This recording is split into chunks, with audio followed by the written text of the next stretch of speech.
Support for this podcast comes from Neutrogena Hydro Boost. Does your day last all day? Keep your skin dewy, soft, and smooth all day. New Neutrogena Hyaluronic Acid Serum quenches skin with 2 sizes of hyaluronic acid, dermatologist-recommended glycerin, and vitamin B5. Just apply in the morning for fragrance-free hydration that seals it in for 24 hours. Neutrogena Hydro Boost Hyaluronic Acid Serum. Stay dewy, soft, and drenched in hydration. Learn more at Neutrogena.com. Empire. Deal back to Hachimura. Konnichiwa. First off, happy Thanksgiving, everybody. It was more just shocking to hear from him and understanding that he gets the most assists from me and the most spoon-fed baskets ever. You know, the culture is actually damn good. To sit up there and to say you don't have a culture problem in the nation's capital, everything about the organization points to a culture issue. One guy took a in another guy's shoe. I'm a little pissed off about it, but I know how I am. I was kind of expecting it. It's disrespectful. It was like Eric Killmonger going for total domination. What's up is mine. We're not going to be fucking sucked this year. We're the Stanley Cup champions! Yeah! This podcast is all over social media, so follow us on Twitter at Beltway Bro Pod, Instagram at Beltway_sports_bros_podcast. Also the Facebook group, just search Beltway Sports Bros Podcast. And you can also find us at BeltwaySportsBros.com. There's a podcast player right on the front page. If someone you know doesn't want to or know how to download a podcast app or even knows what a podcast is, just tell them to go to the website and hit play. Simple as that. Thank you for joining us today. We are the Beltway Sports Bros. I'm Matt Vazana, and as always, my brother Noel. Holy shit, Noel. Yeah, man. Fuck. Washington beat an 11-0 team, keeping in mind they haven't beaten since our last Super Bowl run of 1991. Shocking. It's absolutely shocking. On Monday night. Technically not a Monday night game, but on Monday night. There were a lot of people that didn't get this game. I know. A lot of people that I know. I think they only showed it in like 45% of the country or something. Yeah. Kind of a dickhead move. What's the reason for that? Because technically it's not a nationally televised game. I mean, it's a regional game, so just because it's been moved to another day, they don't automatically get rights to show it to whoever the hell they want. I understand the contractual obligation there.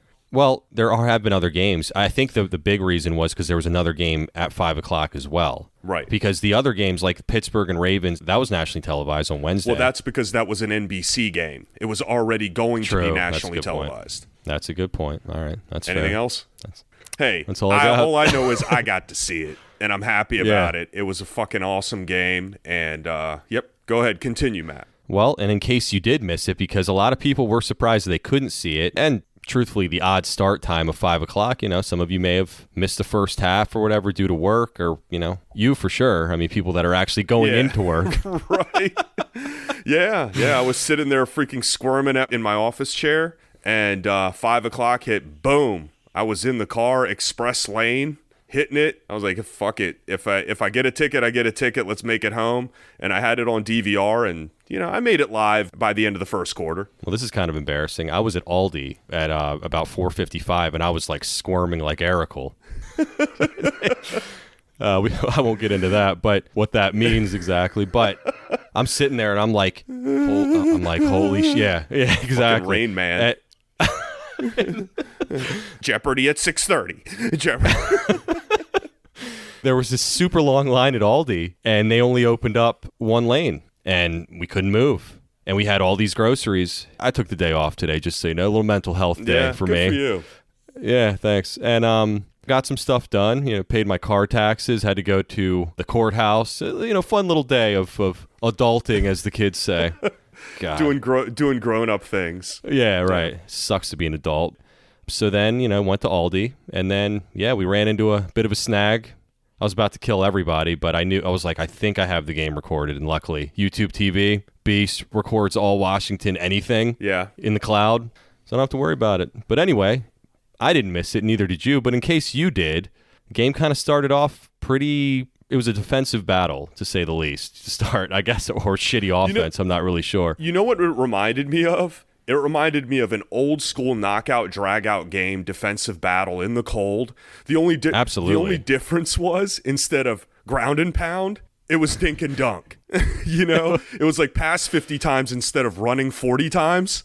So that was the only major difference, but it still had that vibe of it's a lot of hard hitting. A lot of hard hitting, cold, boom in the trenches, a lot of that. And like I said, the only difference is that it was just a seriously pass-heavy game. How into it was the crowd? Oh, man, it was rocking. Especially the first quarter. There was nothing. There was nothing. And then they added the sound later. It was so weird. You could hear everything. It was so eerie when you were listening to it, like, oh, man, you guys got to add that sound in. Like when I've watched... It kind of took me out of it a little bit because I was like, this is weird. It did, because I've watched the games, for example, Premier League. If you want to watch it without the sound, you can go to NBCSports.com. If for whatever reason you have the option to watch it without the crowd noise, it's very nice of them to do that. It's so eerie. It's like you're watching a kid's soccer game. Right. It was weird. But so the game started off with 6 punts, 3 on each side. But then Pittsburgh decided to start playing a little offense and got on the board first after 14 play, 72-yard drive, ending with a 3-yard touchdown to Deontay Johnson. Pittsburgh gets the ball back, but Washington has an incredible goal line stand at their own, half-yard line? I don't know. What did Pittsburgh have, 18 plays at the goal line? Something like that. What a defensive stand by the Washington defense. And so Washington then punted from their own end zone, and right after that amazing defensive stand, they give up a 50-yard touchdown to James Washington, putting the Skins down 14-0 with about 3.5 minutes left in the first half.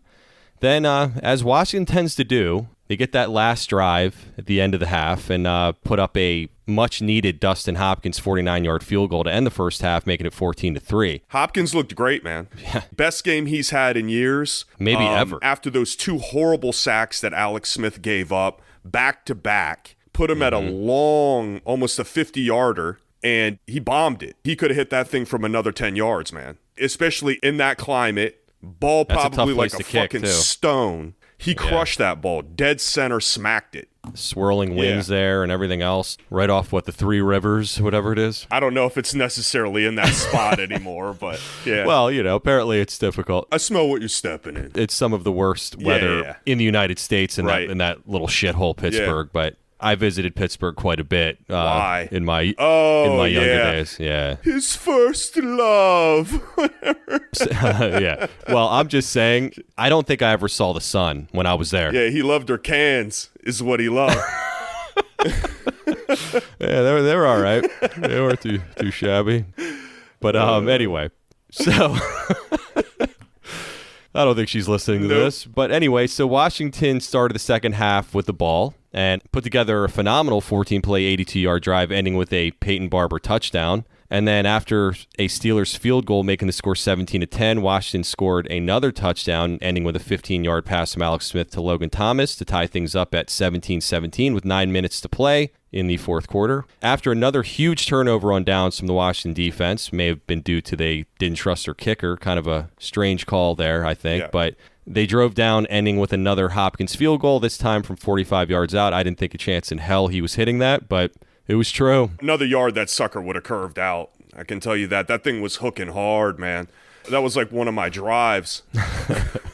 A little over 2 minutes left. The Steelers got the ball back, and on Fatslaw Ben's first pass, Montez Sweat swatted the ball up in the air, and John Bostic secured it for a pick on the Pittsburgh 25, which I had like a out-of-body experience when that happened, because I didn't, I automatically assume he's going to drive down and score at least a field goal to tie it up. But it was so nice. The first play, just boom, pick, over. And then Hopkins then hit another 45-yard field goal with 17 seconds left and put the final nail in the coffin, in Pittsburgh's coffin, really. So, Noel, I know you've been talking a little bit during my game summary. Yeah. Rude. But what's your reaction to this one? I think they did what they needed to do to win the game. Both teams, ironically, played very similar football. Hard on defense, lay the ball out short, keep the defensive lines off of you. They didn't get to Roethlisberger a whole lot, the defensive line, but they were very disruptive. I think it was by design, though. Absolutely. They only rushed 4. 4-man front, put guys in coverage, but they knew they weren't going to get to him anyway with the style that Pittsburgh plays. He gets the ball out of his hand 2.5 seconds. Yeah. He's by far the quickest quarterback who gets his ball out of his hand. So I think that they just accepted. They were like, we're just going to keep shit in front of us and rush 4 and play bend but don't break. And I mean, they've been doing that the last 3 weeks, and it seems to be working. No, yeah, absolutely. And Pittsburgh was kind of doing the same thing. They brought some blitz packages and things like that and got to Alex a few times, but primarily the Washington's offensive line played well, and Alex knew where he was going to go with the ball. He was going to go short. They tried a couple of balls downfield, but for the most part, we knew what we were getting. It was Logan Thomas, McKissick, some great plays by Cam, per usual. What a catch that was. And, holy shit. But I can tell you that defense played phenomenally well in coverage. Fuller gave up a couple of plays, but really let them dink and dunk all day, which what Pittsburgh wants to do. And they grinded, and they grinded. And they showed character by coming back in the game when they were down 14-0. I really was worried when they ended up, like we were talking previously about Alex Smith giving up those 2 sacks, almost putting them out of field goal range. They really had a big opportunity there to score a touchdown, which they really could have utilized at that point. So I was like, all right, we need to get some points on the board here, man. Let's get this 7. These are going to be few and far between. And they got the 3, but the second half, man, that defense really buckled down. It was a sight to see. It was fun to watch. It was just a fun game in general. It was a throwback kind of game, like you said, except they threw 50 times. But, that's today's NFL. But you don't really see that kind of defensive effort on both sides. You might see it on one side, you might see it for a half, but to see it throughout the entire game from both teams is pretty cool to watch. But the Steelers don't rush the ball well, and that's going to be their demise at some point. This is the worst 11-0 team I've ever seen. Yeah. I think they've gotten lucky with the schedule that they've played. I thought that they were ripe for the picking because of the shortened week. They looked like they were tired at the end, by the way. Well, I mean, playing 3 games in 12 days is gonna do it. Shit. Oh, absolutely. There's basketball teams that don't play 3 games in 12 days. And that's what I'm saying. I think they took advantage of it. And Washington, just in general, is a better second half team. So it kind of played into their hands to their advantage. The fact that they were only down by 11 and not 20 was a benefit. And like I said, they played the bend but don't break majority of the game, kept everything in front of them, and the Steelers eventually shot themselves in the foot. I think that that's what they were banking on. They dropped a lot of passes, and they knew they weren't going to be able to really hit Ben as much as they would like. So they said, all right, well, we're just going to start batting down passes. That's the only thing that we can really do. He hit a couple big shots here and there, but every team gets a bomb thrown on them. Sure, every team gets a big pass interference call or a big bomb or something like that. Washington outgrinded a grinding team in this game. And that's the difference. Like I said, there's extreme similarities when you watch this team versus watching Pittsburgh. They have a lot of similarities to them. They grind. The games are always going to be close for the most part. They're knockout, drag-out games. And Pittsburgh does have some talent in some areas that Washington doesn't. Washington has a better D-line than they do. They blitz a little bit more on the defensive side of the ball, like I said. But Washington took punches and they gave punches. And it was fun to see that. It was a bruiser match, and I really had fun watching it. And I fucking hate Pittsburgh. I mean, straight up, outside of the NFC East, they're my most hated team. And it started in. You could see the vibe starting in. God. And if there were, God help us if there were fans there. These refs were giving them calls when there was nobody in the damn place. That first down that Logan Thomas busted his ass to get shit. What a bullshit call. No call. What a bullshit fucking call, man. He was a yard over that first down. I could tell right when it happened. He did. Oh, God. What a great... What are you looking at? And, going to Logan Thomas for a second. What a fucking beast. Support for this podcast comes from The First One with DJ Khaled, a new podcast only available on Amazon Music. What's up, y'all? This is DJ Khaled, and this is The First One. We hear from all the A-list music stars like J Balvin, Nas, and Kelly Rowland about songs that didn't change the game, but changed their life. It's almost like sometimes before you even get in the industry, it's like you set up to fail. And there's so many moments where you can win. And the winning is great, but it's so many things that you go through to get to the win. And so much more, who tell their stories about their first hits that took them to the next level, changed their life, overlooked to being overbooked. When I was recording the song, I already knew it was going to be a global hit.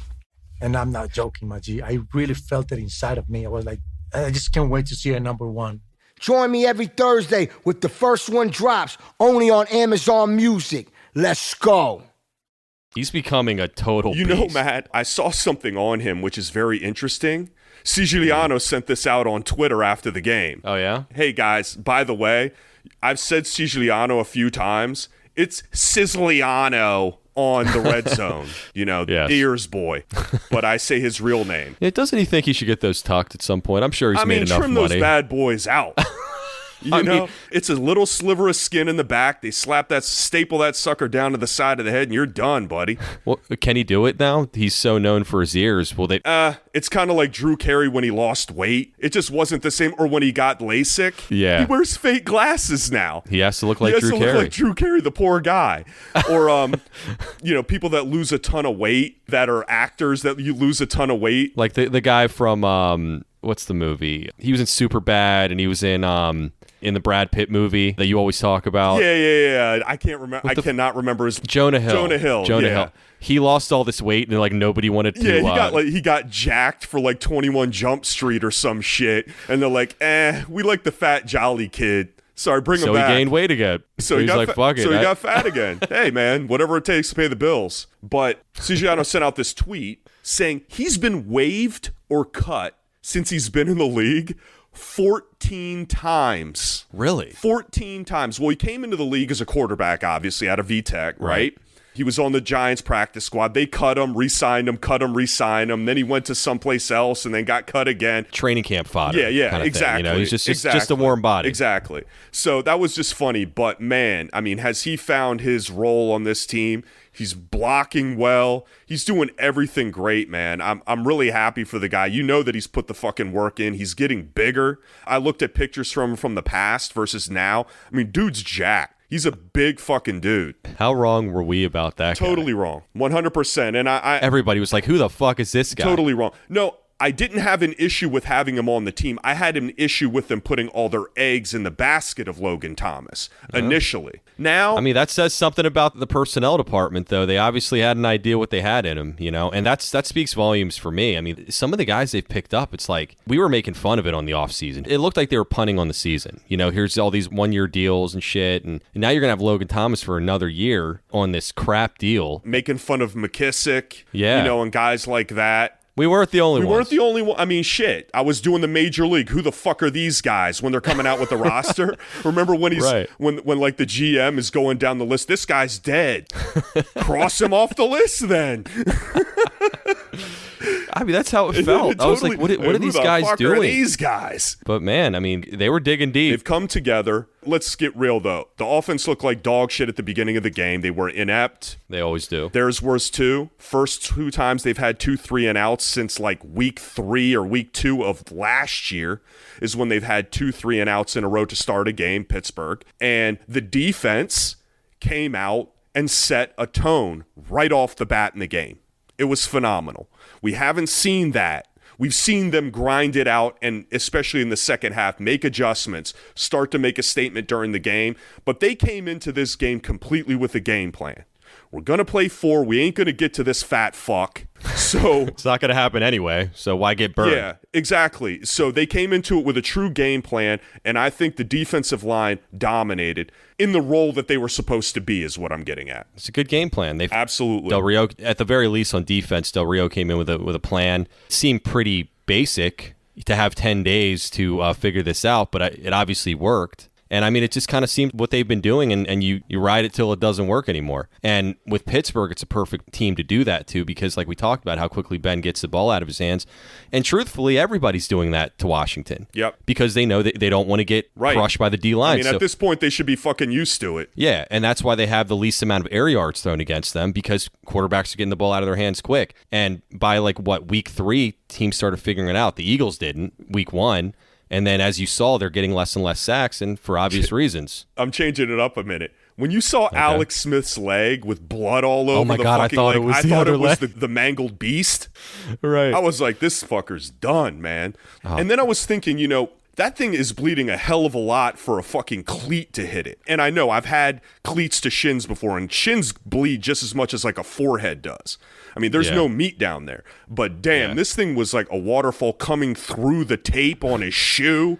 And I thought he was done. I gasped a little bit. Yeah. I was like, oh, God, I have no. to think that the guy, maybe because of his other leg, might be on blood thinners or something like that because of clotting in his thing. Because you think so? It's a possibility. I mean, he's been through a lot with that other leg. I don't know. I didn't watch Project 11, and I'm not a doctor. I think you should. I think it's about that time. Can we be past it? Apparently, the announcers aren't because they still say it every single game. But can we be past it? The guy's he's been on the field now. He's being productive. He's going to win Comeback Player of the Year. He's going to get all the accolades. He has been getting all the accolades.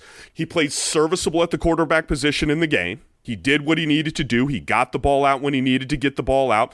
Made really no bad decisions except for those 2 sacks. And we talked about in previous shows about it's starting to become a trend where he is making that costly mistake that is fucking them over, especially when the defense has been busting their ass. It's always been him, though. He's afraid to pull the trigger. Yeah. And sometimes he'll, like, wind up, and it looks like he's about to bomb it, and then it's like, yeah, to the flat. And goes into fucking Roulier's ass.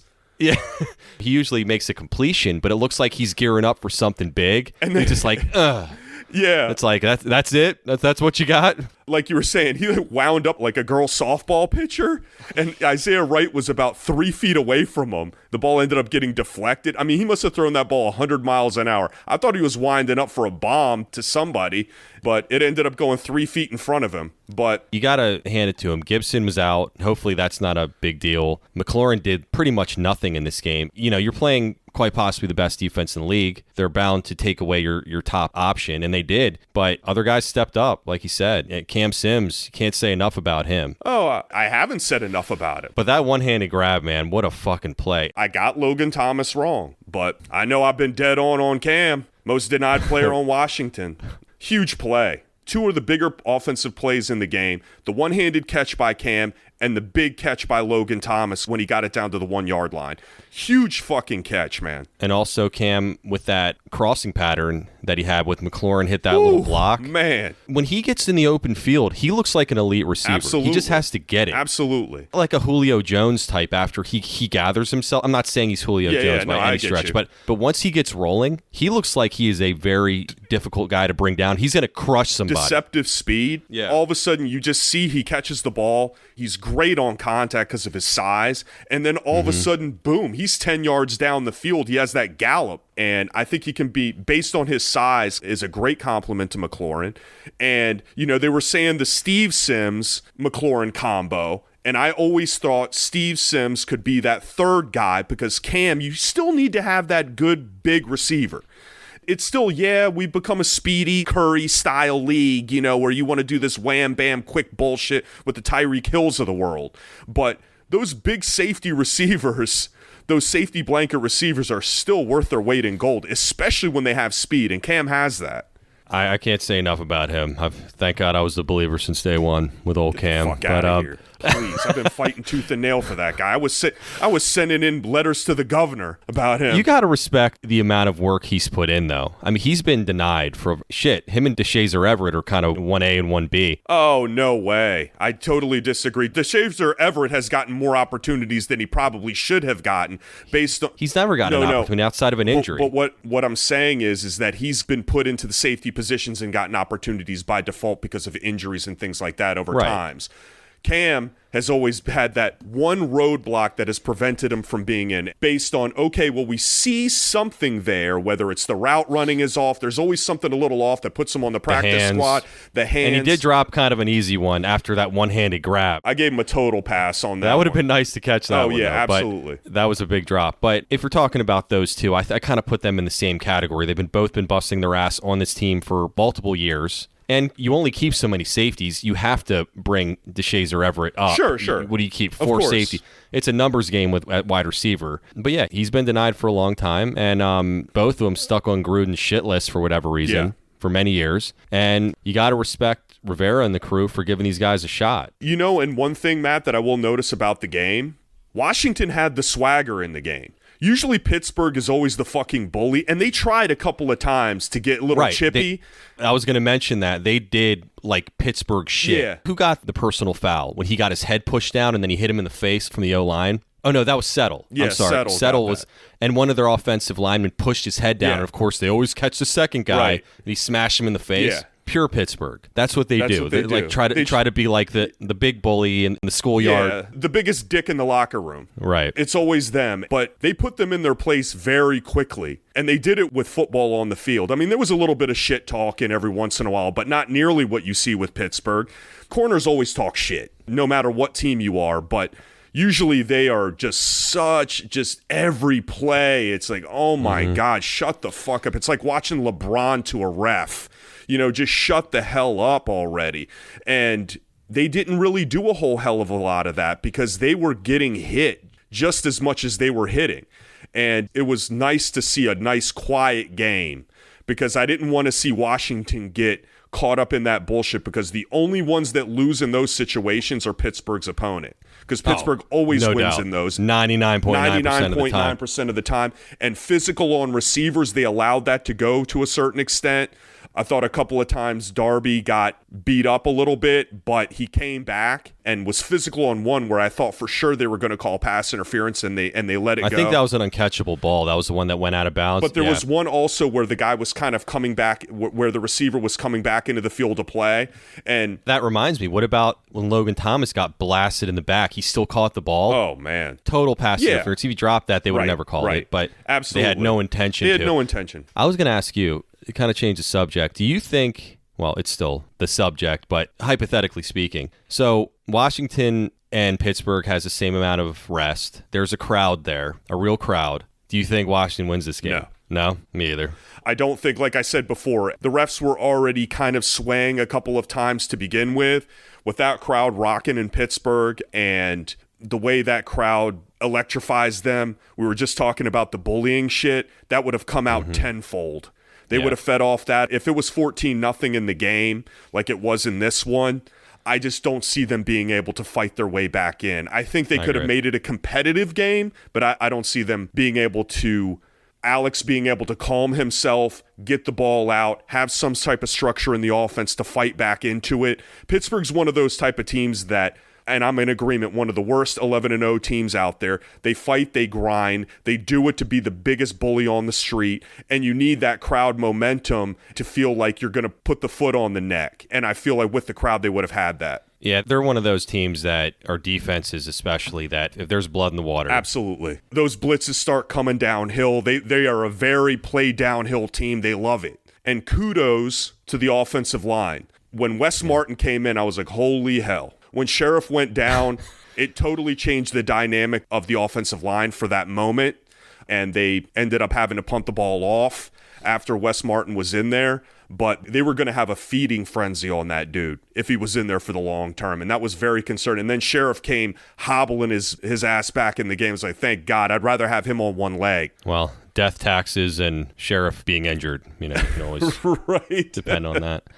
There's a lot of shark comments here with blood in the water, and then you said, what was the other one you said? Feeding frenzy? Yeah, feeding frenzy. Chum. Pretty shark heavy here. Yeah. But so I think overall, obviously thrilled. I haven't felt this way in a long time about this team. It's weird. Like, I genuinely like players on this team. It's been a while. I think maybe the last time I was really this invested in a Washington football team is maybe the RG3 time. Yeah. Other than that, I hated Cousins. Deshaun Jackson, I kind of liked him. He's a dick, but I just genuinely like a lot of these players on this team because they scratch and claw. A lot of them, like you said, Logan Thomas, a perfect example, 14, 17 cuts or whatever, and now he's shown kind of like the land of opportunity in a way. They're worker bees and they're relatable to the common man.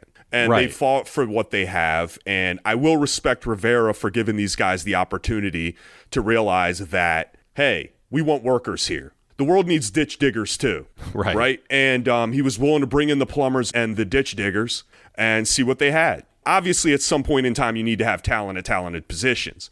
But if you can start out with a foundation, and we're fans of guys that work, and it's shown that these guys have worked their ass off because some of them don't have the talent in order to be upper echelon, but they're being serviceable at the best ability that God has given them. And people respect that.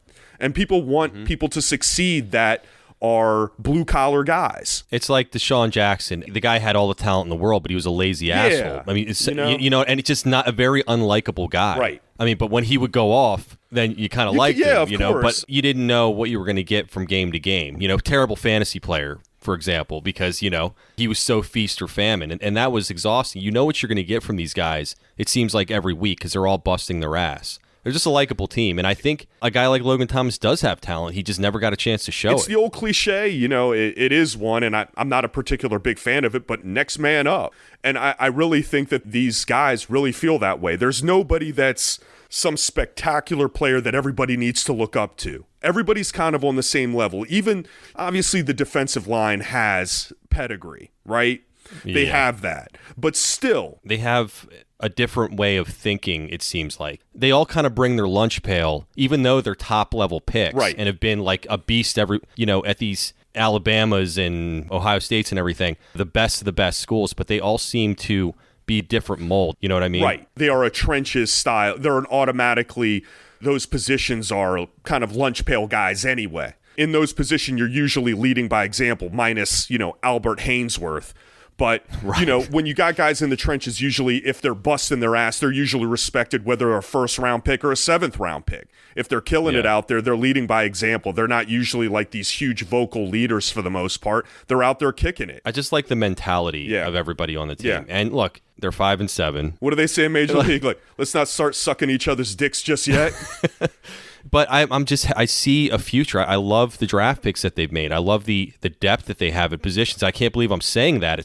The personnel department did a hell of a job. When you have a personnel department that is seeing things that other teams don't, like drafting McLaurin third round or Gibson in the third round or, Logan Thomas, all of these guys that kind of were just passed over. And that's what good teams do, though. And they're building this foundation for something as they add more going forward. The future looks bright to me. The only problem is the quarterback position, but, that's another story, I think. Well, I think that we'll see in the coming weeks now. They've got San Francisco coming up. A lot of it could be all for naught if all of a sudden you just start not keeping the momentum going and you shit the bed. And then I don't see this team doing that. I know. You know what I mean? This doesn't seem like a Gruden type that's going to be a letdown because I'm not saying that, but a loss is a loss. Okay? No, absolutely. And at the end of the day, this team 3 weeks ago, we were saying they're not a very good team. So there's a lot of highs and a lot of lows. With a team that doesn't have a ton of talent but works hard, sometimes talent can still beat working hard. Okay? No, sure. And are we talking about them winning the division right now? Absolutely. They're tied with the Giants for first place in the division. They've got some games, but let's keep in mind, in the 3 games, this was a big win. They beat Dallas and they beat Cincinnati. Okay? And yes, at the time, they weren't a very good football team. They needed those wins. They won the games that they needed to win, that they were supposed to win. And now they won a game that they weren't supposed to win. So we are building something. But if you're going to go and you're trying to work towards finishing the season strong, there's still 4 games left. So I'm hoping that this momentum continues to build that way, and it can really build momentum or it can come off the rails fairly quickly. I'm happy about the Pittsburgh win, but I hope they're not resting their laurels on it, and I don't think they will. That's what I mean. Yeah. They're lunch pail guys, and I think that they're not going to allow that to happen. They may not win all the games. I don't think there's a chance in hell that they're going to sweep the next 4 games that they have. Fucking Seattle, man. Right, dickheads. Fucking Seattle. 9 motherfucking points. This basically turned into a must-win because of that. And I don't even want to look back to those fucking Giants games, especially the first one. What a shame. Who knew that they would be so huge going forward that the Giants would be in first place? Well, Everybody we knew. because those are the games you have to win, because the division was looking like it was going to be a shitty division, and those are really, at the end of the day, the only games that you needed to win in order to win the division. No, but I'm saying I don't think anybody knew the Giants would be able to put, what are they at, 4 in a row now, 5 in a row? Yeah. I mean, they started the season, 0-6? I don't think anybody really saw the Giants as a factor, especially after that first win when Washington, I still believe in my heart of hearts that they didn't want to win that game. Yeah. I really don't. That's what it looked like. And now you're actually going for the division. Look, you lost the second game. That's fine. They came back and, had 5 turnovers. That game was a clusterfuck, but you should have won the first one, and you'd be in the complete driver's seat right now. And it's a shame. Now they got to probably, to make the playoffs, win 8 games. realistically. Well, I mean, let's be clear. We don't know what's going on with Daniel Jones. Colt McCoy came out and he played his usual backup, come in, play one good game, pieced it together. But I mean, he didn't get hurt. He didn't get hurt. Yeah, hey, good for him, right? Good for him. And Alfred Morris. Yeah. The old connection there. Yeah, man. But there's still some football to be played. If they go out and they have a bad loss here coming forward, the Pittsburgh game was a great victory. It's going to be canceled out by a bad loss. So hopefully they can stay strong, and they're still in the fight. NFC East looked pretty good this weekend. Beat Seattle, beat Pittsburgh. Shit, man. Sometimes the record isn't what it shows. See, that's what I've been saying. All right, are we good? Yeah, I think so. Okay. Hey, this is about as positive as I get, guys. So, enjoy it. I'm thrilled. Now I want to go watch some post-game shit. Isn't that what we're doing? Well, yes, but I like to watch myself. I am still a fan after all, Noel. That's true. We're not just the media. That's true. So I hope that I can see Linda Cohn say, for the love of elevation some reason, for no fucking reason. For every single person that said that they were going to win the game and breaking down film about how beast this Pittsburgh team is and how they can just take on anyone and, the boogers of the world and all that shit. Oh my God, I can't. Fucking moron. Not saying I thought that Washington was going to win, but shit, they just say everything so matter-of-factly. And then after in the post-game show, they just talk about the film breakdown as if they didn't even say anything against Washington. Look how good they are now. It's such crap, man. It's so played out. That's why I don't even watch it. Just for the record, who did think they were going to win? Who? This guy right here. Yeah. No, unfortunately, I wasn't available to be on the podcast, but I did in my pool. No money involved, everyone. A gentleman's strictly platonic. A gentleman's pool. I did pick Washington to win, and I was the only one. There you go. Well, you must have listened to my preview. I did. Yeah. I took your advice. I had Pittsburgh penciled in, and then after you talked about it, I was convinced. Hey, there were some things that were pretty accurate on there. And the score was pretty close. What did I say the score was going to be? 28-19, I think? I don't know. Anyway, it was close. I don't give a shit if they won 2-0, Matt. Real quick, really looking at their stats. Hold on, everyone. This is pat on the back. He didn't have enough of that with the Westbrook thing. He has to get this in now, too. No. With the research that I put into it and realized how similar these two teams are and the advanced stats and everything like that, I was like, holy shit, man. There's really not that big of a difference between these two teams. Right. The only difference is that one's 4-7 and the other one's 11-0. And looking at Washington's record and looking at Pittsburgh's record, Pittsburgh's really only beat two good teams, which are the Ravens and the Titans. So looking at all their rankings on the defensive end, they just alternate 1 and 2 at pretty much everything. Yeah. And on offense, they're very pedestrian, much like Washington. Right. And I knew they didn't have a running game. The only thing that I was really wrong about was that McKissick would get. I thought that they would be able to shut that down. But you hit that on the head. No, I didn't take into account that Gibson would be hurt and McKissick would be in every fucking play. So that definitely changed things. Yeah, go fuck yourself. All right, well, that's going to do it for this episode. We're also on all major podcast platforms. Please rate, review, and subscribe. If you like this show, please share it on social media. Again, please follow us on Instagram, Twitter, the Facebook group, and our website, beltwaysportsbros.com. Thank you for joining us, and we will see you Friday with a potential massive guest. I'm working out the details here, but it looks very promising. And I'm not going to say his name, but it looks promising he will be here on Friday to talk some skins with us. Yeah, that'll be nice. And I'll be here, too. Yes, you'll be there, too. All right. Thanks, guys. Have a good one.